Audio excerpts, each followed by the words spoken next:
কিবরিয়া প্রধান নির্বাচন commissioner K M Nurul হুদার বিরুদ্ধে ঐক্যফ্রন্ট, বিএনপি এবং আওয়ামী লীগ সব দল থেকেই মোটামুটি আমরা দেখছি দল এবং জোট থেকে যে একটা অভিযোগ নির্বাচন সুষ্ঠু হবে না এবং সরকার এবং নির্বাচন কমিশন নির্বাচন বানচালের চেষ্টা করছে বলে ঐক্যফ্রন্টের পক্ষ থেকে অভিযোগ করা হয়েছে এবং আজকে তিনি বলেছেন যে নির্বাচন অংশগ্রহণমূলক হবে। এই ধরনের অভিযোগ অমূলক, এসবের কোনো ভিত্তি নেই। আজকে ঐক্যফ্রন্টের নির্বাচন কমিশনের সঙ্গে যে বৈঠকটি ছিল সেটি উত্তপ্ত বাক্য বিনিময়ের মাধ্যমে শেষ হয়েছে।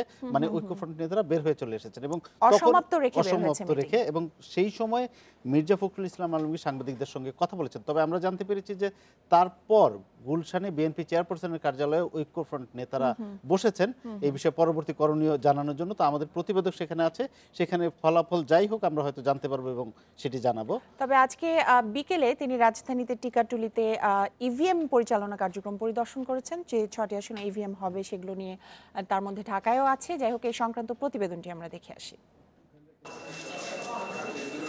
দুপুর 12টায় জাতীয় ঐক্যফ্রন্টের প্রধান ডক্টর কামাল হোসেনের নেতৃত্বে একটি প্রতিনিধি দল বৈঠক করেন নির্বাচন কমিশনের সঙ্গে।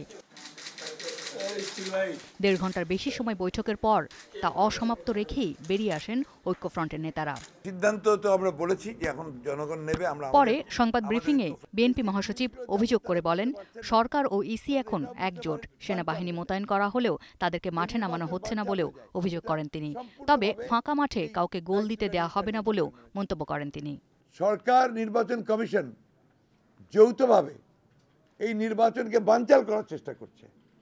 কারণ হচ্ছে যে নির্বাচন ন্যূনতম পরিবেশ তারা সৃষ্টি করতে পারছে না। নির্বাচন কমিশনকে আমরা যখন জানিয়েছি, দুর্ভাগ্যজনকভাবে প্রধান নির্বাচন কর্মকর্তার কাছ থেকে আমরা সেই ধরনের কোনো আচরণ পাইনি যে তিনি এটাতে কোনো গুরুত্ব দিচ্ছেন। বিকেলে সাংবাদিকদের এক প্রশ্নের জবাবে প্রধান নির্বাচন কমিশনার বলেন, ইসি মনে করে নির্বাচন অংশগ্রহণমূলক হবে। স্যার, নির্বাচনটা কি অংশগ্রহণমূলক হবে কিনা নাকি শেষ?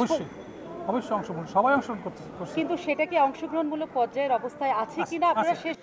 এর আগে রাজধানীর টিকাটুলিতে একটি কেন্দ্রে ইভিএমে ভোট নেওয়ার প্রস্তুতি কার্যক্রম পরিদর্শন করে সন্তোষ জানান সিইসি। আসমামিতা, ইন্ডিপেন্ডেন্ট নিউজ, ঢাকা।